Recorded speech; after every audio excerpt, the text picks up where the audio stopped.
नाम निराला काम निराला, इसीलिए सरनाम निराला।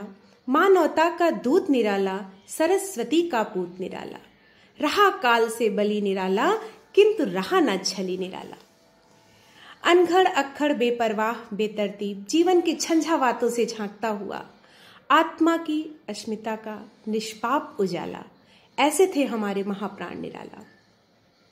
साथियों, लखनऊ से मैं डॉक्टर ज्योत्सना सिंह, साहित्य ज्योति, प्रेरणा दर्पण साहित्यिक एवं सांस्कृतिक मंच पर आज छायावाद का ये जो शताब्दी वर्ष मनाया जा रहा है, इसके उपलक्ष्य में उपस्थित हुई हूँ। छायावाद के एक ऐसे व्यक्तित्व को लेकर के जिसके बिना हिंदी साहित्य अधूरा है, सूना है। जी हाँ, मैं बात कर रही हूँ महाप्राण निराला जी की। 21 फरवरी 1896 में बंगाल के महिषादल में जन्मे निराला जी माँ शारदे के एक ऐसे पुत्र थे जिन्होंने अपने जीवन के तमाम झंझावातों में भी ऐसी रचनाएं लिखी, ऐसा साहित्य सृजन किया जो सदैव हिंदी प्रेमियों का और हिंदी साहित्य का मार्गदर्शन करता रहेगा।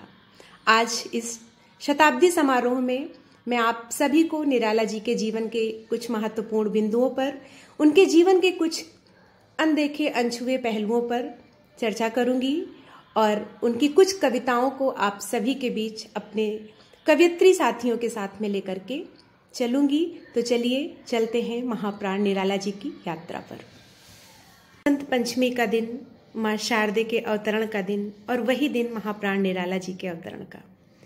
माँ शारदे की असीम कृपा उन पर बनी थी। उनकी वाणी में माँ शारदे की कृपा स्पष्ट दिखाई देती थी और ऐसा कहा जाता है कि निराला जी ने अगर अपने पूरे कवि जीवन में कुछ भी ना लिखा होता, सिर्फ 3 रचनाएं लिखी होती, तो भी वो उतने ही प्रसिद्ध होते जितने कि वो अभी हैं। और उन 3 रचनाओं में उनके द्वारा लिखा गया सरोज स्मृति, उनके द्वारा लिखी गई राम की शक्ति पूजा और माँ शारदे की वंदना। माँ शारदे की जो वंदना उन्होंने लिखी कि वो उस वंदना के बिना साहित्य जगत का कोई भी सम्मेलन, कोई भी आयोजन पूर्ण नहीं होता। तो चलिए आप सभी को ले चलती हूँ निराला जी के द्वारा लिखे गए उस वंदना की ओर, माँ शारदे की उस स्तुति की ओर जिसमें उन्होंने समस्त सृष्टि के, समस्त विश्व के कल्याण की कामना की। वरदे वीणा वादनी वरदे, जिसको लेकर के हमारे बीच में उपस्थित हो रही हैं अपर्णा त्रिपाठी जी, जो कि उत्तर प्रदेश के रायबरेली की रहने वाली हैं। तो आइए हम सभी सुनते हैं निराला जी की कविता अपर्णा त्रिपाठी जी के माध्यम से। प्रेरणा दर्पण सांस्कृतिक एवं साहित्यिक मंच द्वारा जो छायावाद का शताब्दी वर्ष मनाया जा रहा है, उसके उपलक्ष्य में मैं अपर्णा त्रिपाठी मासूम आप सभी के समक्ष निराला जी की एक कविता का वाचन करना चाहती हूँ। मैं डॉक्टर ज्योत्सना सिंह जी को हार्दिक आभार प्रकट करना चाहती हूँ, जिनके माध्यम से मुझे ऐसे महान विभूत की कविता का पाठ करने का अवसर मिला है। मैं बहुत बहुत आभार प्रकट करती हूँ। सुनिएगा।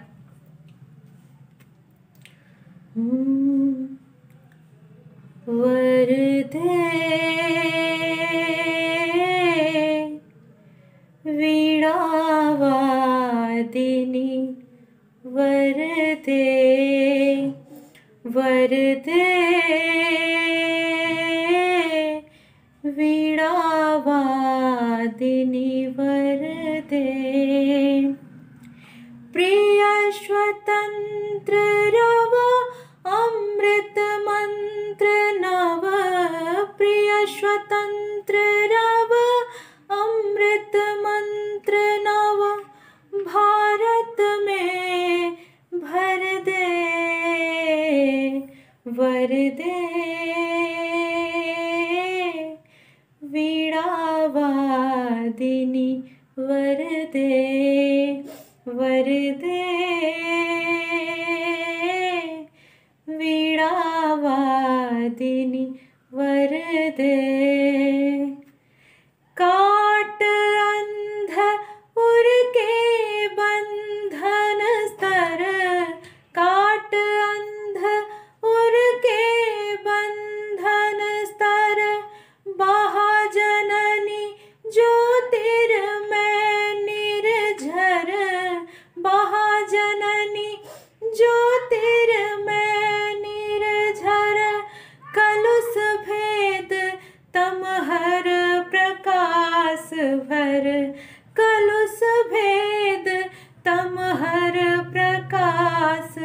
पर जगमग जग कर दे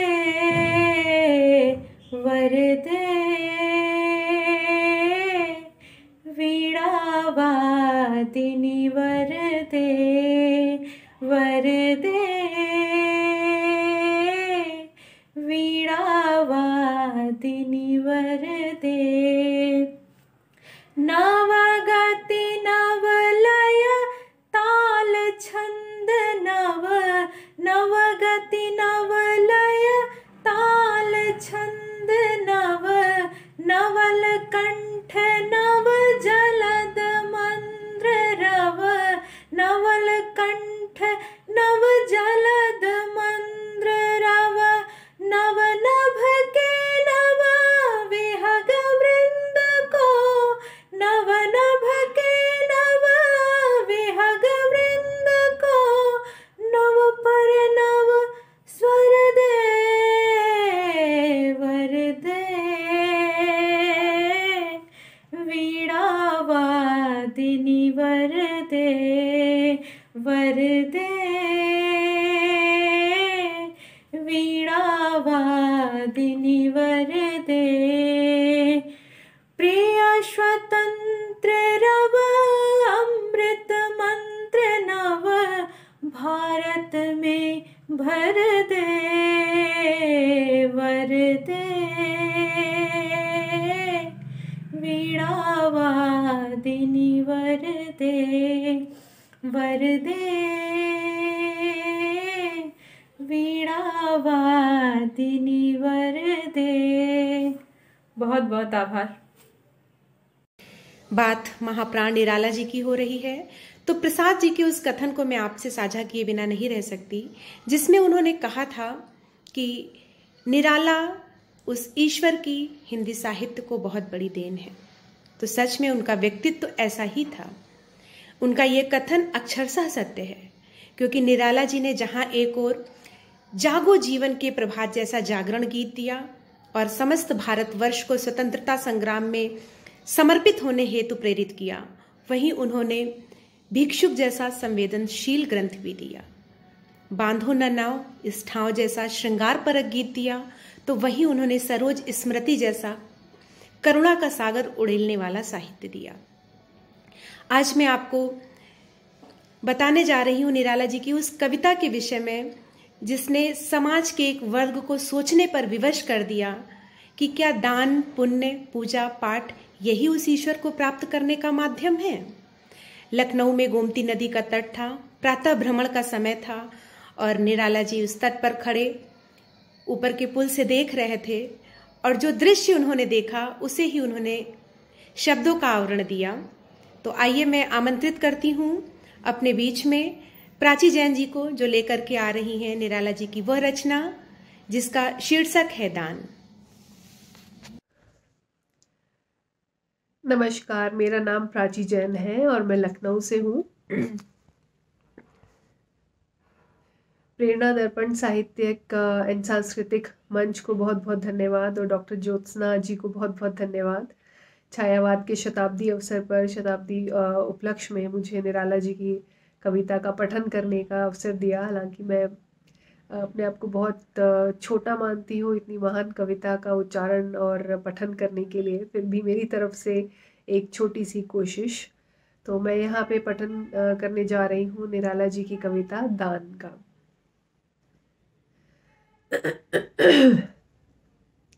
वासंती की गोद में तरुण, सोहता स्वस्थ मुख बालारुण।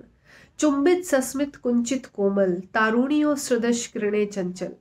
किसलियों के अधर यौवन मद, रक्ताभ मज्जू उड़ते षडपद। खुलती कलियों से कलियों पर, नव आशा नवल स्पंद भर भर। व्यंजित सुख का जो मधुगुंजन, वह पूंजीकृत वन वन उपवन। हेमहार पहने अमलतास, हस्ता रक्तांबर वर पलास। कुंद के शेष पूजार्ध्य दान, मल्लिका प्रथम यौवन शयान। खुलते स्तबकों के लज्जा कुल, नत वदना मधु माधवी अतुल। निकला पहला अरविंद आज, देखता अनिद्य रहस्य साज। सौरभ वसना समीर बहती, कानों में प्राणों की कहती। गोमती क्षीण कटी नटी नवल, नृत्य पर मधुर आवेश चपल। मैं तांत परिणतार्थ चला लौटा आपुल पर खड़ा हुआ, सोचा विश्व का नियम निश्चल, जो जैसा उसको वैसा फल। देती यह प्रकृति स्वयं सदया, सोचने को ना कुछ रहा नया। सौंदर्य गीत बहुवर्ण गंध, भाषा भावों के छंद बंद, और भी उच्चतर जो विलास, प्राकृतिक दान वे सप्रयास। या अनायास ही आते हैं सब में श्रेष्ठ धन्य मानव। फिर देखा उस पुल के ऊपर बहुसंख्यक बैठे हैं वानर, एक और पथ के कृष्ण काये, कंकाल शेष नर मृत्यु प्राय। बैठा सशरीर दैन्य दुर्बल, भिक्षा को उठी दृष्टि निश्चल। अति क्षीण कंठ है तीव्र श्वास, जीता ज्यों जीवन से उदास। ढोता जो वह कौन सा शाप, भोगता कठिन कौन सा पाप। यह प्रश्न सदा ही है पथ पर सदा मौन इसका उत्तर। जो बड़ी दया का उदाहरण, वह पैसा एक उपाय करण। मैंने झुक नीचे देखा तो झलकी आशा की रेखा। विप्रवर स्नान कर चढ़ा सलिल, शिव पर दूर बादल तांडुल तिल। लेकर झोली आए ऊपर, देख कर चले तत्पर वानर। द्विज राम भक्त भक्ति की आश, भजते शिव को 12 मास। कर रामायण का पारायण, जपते हैं श्रीमन नारायण। दुख पाते जब होते अनाथ, कहते कपियों से जोड़े हाथ। मेरे पड़ोस के वे सज्जन, करते प्रतिदिन सरिता मज्जन। झोली से पुए निकाल दिए, बढ़ते कपियों के हाथ दिए। देखा भी नहीं उधर फिर कर, जिस ओर रहा वह भिक्षु इतर। चिल्लाया किया दूर दानव, बोला मैं धन्य श्रेष्ठ मानव। बहुत बहुत धन्यवाद। कुछ त्रुटि हुई हो तो क्षमा करिएगा। धन्यवाद। कहते हैं वियोगी होगा पहला कवि, आह से उपजा होगा गान। उमड़ कर आंखों से चुपचाप बही होगी कविता अनजान। तो सच में जो करुणा है, ये दया है, ये मन में कोमलता की ये जो भावना है, यही किसी भी व्यक्ति को एक सच्चा कवि बनाने के लिए पर्याप्त है। और निराला जी में तो ये कूट कूट कर भरी थी। अपने जीवन भर की पूंजी, अपने वर्ष भर की कमाई वो किसी भी निर्धन को, किसी भी दुखी व्यक्ति को देखकर तुरंत दे देते थे। इस बात के लिए महादेवी वर्मा जी उन्होंने कई बार समझाया, और कई बार तो बहन होने के नाते उन्होंने उन्हें फटकार भी लगाई, लेकिन फिर भी निराला जी नहीं मानते। कभी ठिठुरती रात में अपना कंबल उठाकर किसी को दे देते, तो कभी 1000 रुपए, जो कि उस जमाने में बहुत हुआ करते थे, 1000 रुपए तक की धनराशि वो एक बार में ही किसी भिक्षुक को दे दिया करते थे। उनसे नहीं देखा जाता था। जब वो समाज में इस प्रकार की वैमनस्यता देखते थे, जब वो समाज में इस प्रकार की विषमता देखते थे, तो उनका हृदय विदीर्ण हो उठता था। उन्होंने अपनी रचना दान, अपनी रचना भिक्षुक में ऐसी स्थितियों को बड़े ही सुंदर शब्दों में, बड़े ही मार्मिक चित्रण के साथ दर्शाया है। तो चलिए ले चलते हैं निराला जी की उस कविता की ओर, जिसने हिंदी साहित्य में सभी को विदीर्ण कर दिया। हिंदी साहित्य में जब भी कोई भिक्षुक कविता को पढ़ता है तो समाज का एक वर्ग साकार होता है। ऐसे शब्दों का, ऐसे शिल्प का निराला जी ने प्रयोग किया। तो आइए हम आप सभी को ले चलते हैं अर्पिता जी के माध्यम से निराला जी की कविता की ओर, जो कि है भिक्षुक। नमस्कार। प्रेरणा दर्पण सांस्कृतिक एवं साहित्यिक मंच को मेरा शत शत नमन। आज मैं छायावाद के शताब्दी वर्ष में निराला जी की एक रचना प्रस्तुत करने जा रही हूँ, और मैं हृदय तल से आभार व्यक्त करती हूँ डॉक्टर ज्योत्सना जी का कि उन्होंने निराला जी जैसी महान विभूति की रचना पढ़ने हेतु मुझे आमंत्रित किया है। तो आइए सुनते हैं निराला जी की प्रसिद्ध कविता भिक्षुक। वह आता 2 टूक कलेजे के करता, वह आता 2 टूक कलेजे के करता, पछताता पथ पर आता। पेट पीठ दोनों मिलकर हैं एक, चल रहा लकुटिया टेक। मुट्ठी भर दाने को, भूख मिटाने को। मुंह फटी पुरानी झोली को फैलाता, 2 टूक कलेजे के करता, पछताता पथ पर आता। साथ 2 बच्चे भी हैं, सदा हाथ फैलाए। साथ 2 बच्चे भी हैं, सदा हाथ फैलाए। बाएं से वे मलते हुए पेट को चलते, बाएं से वे मलते हुए पेट को चलते, और दाहिना दया दृष्टि पाने की ओर बढ़ाए। भूख से सूख होंठ जब जाते, दाता भाग्य विधाता से क्या पाते। घूंट आंसुओं के पीकर रह जाते, चाट रहे जूठी पत्तल। चाट रहे जूठी पत्तल वे सभी सड़क पर खड़े हुए, और झपट लेने को उनसे कुत्ते भी हैं अड़े हुए। ठहरो, अहो मेरे हृदय में है अमृत। ठहरो, अहो मेरे हृदय में है अमृत, मैं सींच दूंगा। अभिमन्यु, जैसे हो सके तुम, तुम्हारे दुख मैं अपने हृदय में खींच लूंगा। तुम्हारे दुख मैं अपने हृदय में खींच लूंगा। धन्यवाद। अवसाद, निराशा और बहुत कुछ को खोने का दुख लेकर के निराला जी अपने जीवन में आगे बढ़े। अल्पायु में माता पिता को खोया और बहुत कम समय में ही उन्होंने अपनी जीवन संगनी को खोया। एक पुत्र और एक पुत्री को लेकर के वे बंगाल के मेदिनीपुर से बाहर निकले और आकर के अवध में उन्होंने आश्रय लिया। पहले लखनऊ में और उसके बाद फिर वो इलाहाबाद गए। साहित्य के संगम इलाहाबाद में फिर उन्होंने अपना आवाज बनाया और जहां पर वो महादेवी वर्मा जी, पंत जी, इन सभी के सानिध्य में रहे। निराला जी का व्यक्तित्व बड़ा ही अक्खड़ था, बड़ा ही फक्कड़ था। कम शब्दों में कहें तो वो हमारे आधुनिक हिंदी साहित्य के कबीर थे। फर्क सिर्फ इतना था कि कबीर पहले संत थे, फिर कवि थे, और निराला जी पहले कवि थे और फिर आगे चलकर विचारों में संत हुए। इन्होंने कहा, अपने परिमल में इन्होंने लिखा कि मनुष्य की मुक्ति का कारण, मनुष्य की मुक्ति का माध्यम है शरीर के बंधन से मुक्त होना, और कविता की मुक्ति का माध्यम है छंदों के बंधन से मुक्त होना। तत्कालीन आलोचकों ने उनकी बहुत आलोचना की इस बात की, लेकिन वो बिल्कुल भी परेशान नहीं हुए और आगे बढ़ते रहे।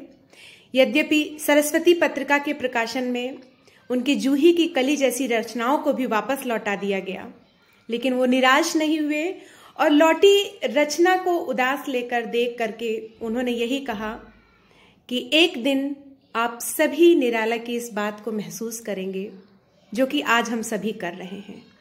तो जूही की कली जैसी रचना भी वापस आ गई थी। तमाम साहित्य जगत उनकी आलोचना कर रहा था, लेकिन फक्कड़ निराला अपने रौ में बहते चले जा रहे थे। एक छोटा सा उनके जीवन का ये वाकया था जो मैंने आपके साथ साझा किया, और अब ले चलती हूँ निराला जी की उसी रचना की ओर, जूही की कली की ओर, जिसे लेकर के हमारे बीच में आ रही हैं एक बहुत ही प्यारी कवयित्री सुधा त्रिपाठी जी। मैं सुधा मिश्रा जी को आमंत्रित करना चाहती हूँ, माफ कीजिएगा, सुधा मिश्रा जी, डॉक्टर सुधा मिश्रा जी आपके बीच में लेकर के आ रही हैं उनकी इस रचना को जो कि है जूही की कली। नमस्कार, मैं डॉक्टर सुधा मिश्रा प्रेरणा दर्पण साहित्यिक एवं सांस्कृतिक मंच के द्वारा आयोजित छायावाद के प्रमुख स्तंभ में से एक डॉक्टर सूर्यकांत त्रिपाठी निराला जी के कविता का पाठ करने जा रही हूँ। ये अवसर मुझे प्रेरणा दर्पण साहित्यिक एवं सांस्कृतिक मंच एवं डॉक्टर ज्योत्सना सिंह साहित्य ज्योति ने प्रदान किया है। इसके लिए मैं उनका तहे दिल से आभार व्यक्त करती हूँ। प्रस्तुत है आपके सामने कविता उनकी जो बहुचर्चित कविताओं में से एक है, श्रृंगार के वियोग पक्ष को दर्शाने वाली, जिसका प्रकाशन वर्ष 1922 है। कविता का नाम है, शीर्षक है जूही की कली। मैं उस कविता को प्रस्तुत कर रही हूँ। विजन वन वल्लरी पर, विजन वन वल्लरी पर सोती थी सुहाग भरी, स्नेह स्वप्न मग्न अमल कोमल तनु तरुड़ी। जूही की कली। दृग्बंध किए शिथिल पत्रांक में, दृग्बंध किए शिथिल पत्रांक में। वासंती निशा थी, वासंती निशा थी, विरह विधुर प्रिया संग छोड़। किसी दूर देश में था पवन जिसे कहते हैं मलयानिल, दूर देश में था पवन जिसे कहते हैं मलयानिल। आई याद बिछुड़न से मिलन की वह मधुर बात, आई याद बिछुड़न से मिलन की वह मधुर बात। आई याद चांदनी की वह धुली आधी रात, आई याद चांदनी की वह धुली हुई आधी रात।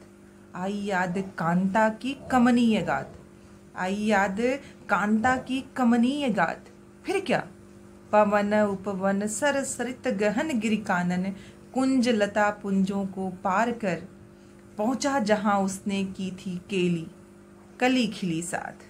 पहुंचा वहां जहां उसने की केली कली खिली साथ। सोती थी, सोती थी, जाने कहो कैसे प्रिय आगमन वह, जाने कहो कैसे प्रिय आगमन वह। नायक ने चूमे कपोल, नायक ने चूमे कपोल। डोल उठी बल्लरी की लड़ी जैसे हिडोल, डोल उठी बल्लरी की लड़ी ज्यों हिडोल। इस पर भी जागी नहीं, इस पर भी जागी नहीं, चूक क्षमा मांगी नहीं, इस पर भी जागी नहीं, चूक क्षमा मांगी नहीं। निद्रा लस बंकिम विशाल नेत्र मूदे रही, किंवा मतवाली थी यौवन की मदिरा पिए, किंवा मतवाली थी यौवन की मदिरा पिए। कौन कहे, निर्दय उस नायक ने निपट निठुराई की, निर्दय उस नायक ने निपट निठुराई की। कि झोंकों की झड़ियों से सुकुमार सुंदर देह झकझोर डाली। मसल दिए गोरे कपोल गोल, चौंक पड़ी योती। चकित चितवन चारों ओर फेर, हेर प्यारे को सेज पास। नम्र मुख हंसी खिली, खेल रंग प्यारे संग, खेल रंग प्यारे संग। धन्यवाद। महाप्राण निराला, सूर्यकांत त्रिपाठी निराला। मतवाला संपादकीय परिवार से जुड़ने के बाद निराला जी ने जब अपने नाम के साथ ये निराला शब्द लगाया तो ऐसा लगा कि ये शब्द सही अर्थों में अब सार्थक हुआ है, क्योंकि वो अनघड़ अक्कड़ बेपरवाही बेतरतीबी जो उनके स्वभाव में थी वो सच में निराली थी। उनका व्यक्तित्व देखने में भले ही कैसा रहा हो, लेकिन उनका हृदय बहुत कोमल था। अथाह करुणा, अथाह दया उसमें भरी हुई थी। मैं आज आपके सामने एक ऐसी कविता का पाठ करना चाहती हूँ जो निराला जी के हृदय की उस भावना को आपके सामने लेकर के आएगा। जी हाँ, इलाहाबाद के पथ पर कर्म में रत जब एक युवती को उन्होंने कर्म करते हुए देखा तो उनका हृदय विदीर्ण हो उठा और उन्होंने उस पूरे दृश्य को कैसा साकार किया। आइए उनकी कविता के माध्यम से उस दृश्य को देखते हैं। कि वह तोड़ती पत्थर देखा मैंने उसे इलाहाबाद के पथ पर, वह तोड़ती पत्थर देखा मैंने उसे इलाहाबाद के पथ पर। कोई न छायादार वृक्ष जिसके तले बैठी हुई स्वीकार, और श्याम तन भर बंधा यौवन नत नयन प्रिय कर्म रतमन। गुरु हथौड़ा हाथ करती बार बार प्रहार, सामने तरुमालिका अट्टालिका प्रकार। चढ़ रही थी धूप गर्मी के दिन, दिवा का तमतमाता रूप। कैसा दृश्य था। चढ़ रही थी धूप गर्मी के दिन, दिवा का तमतमाता रूप। और उठी झुलसाती हुई लू, रुई जो जलती हुई भू। कितना सुंदर उपमान दिया। उठी झुलसाती हुई लू, रुई जो जलती हुई भू। गर्द चिंगी छा गई प्राया हुई दोपहर, वह तोड़ती पत्थर, वह तोड़ती पत्थर। कैसा दृश्य उन्होंने उकेरा है कि देखते देखा मुझे तो एक बार, उस भवन की ओर देखा छिन्न तार। सामने विशाल अट्टालिका थी जिसकी छाया वो बैठ सकती थी, लेकिन अपने कर्म में रत उस महिला ने देखते देखा उसे तो एक बार, उस भवन की ओर देखा छिन्न तार। और देख कर कोई नहीं देखा मुझे उस दृष्टि से, ज्यों मार खा रोई नहीं। कितना मर्म है इस पंक्ति में। देख कर देखा मुझे, देख कर मुझे उस दृष्टि से, ज्यों मार खा रोई नहीं। सजा सहज सितार, सुनी मैंने नहीं थी जो सुनी झनकार। उसके हथौड़ा मारने में जो झनकार थी, उसके भीतर जो दर्द था, वो मैंने कभी नहीं सुना था। कि देख कर कोई नहीं देखा मुझे उस दृष्टि से, जो मार खा रोई नहीं, सजा सहज सितार, सुनी मैंने वह नहीं थी जो सुनी झनकार।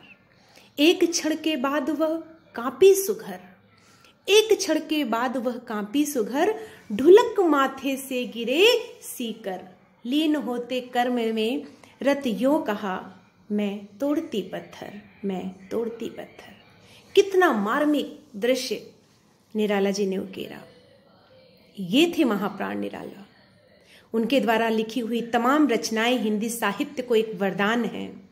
राम की शक्ति पूजा की वो पंक्तियां मुझे याद आती हैं, जिसमें अंतिम वो पंक्तियां मुझे याद आती हैं जिसमें कवि ने लिखा कि होगी जय होगी जय होगी जय, हे पुरुषोत्तम नवीन, कह महाशक्ति राम के वदन में हुई लीन। कितनी सुंदर शब्दों का प्रयोग यहाँ पर निराला जी ने किया। तो ऐसे थे हमारे महाप्राण निराला, ऐसे थे हिंदी साहित्य के वो बृहत हस्ताक्षर, छायावाद के एक मजबूत आधार स्तंभ। आज छायावाद के शताब्दी समारोह में मैं डॉक्टर ज्योत्सना सिंह साहित्य ज्योति एक बार फिर से उस महाप्राण निराला, उन महाप्राण निराला जी के चरणों में नमन करती हूँ और उन्हें अपने श्रद्धा सुमन समर्पित करती हूँ। धन्यवाद।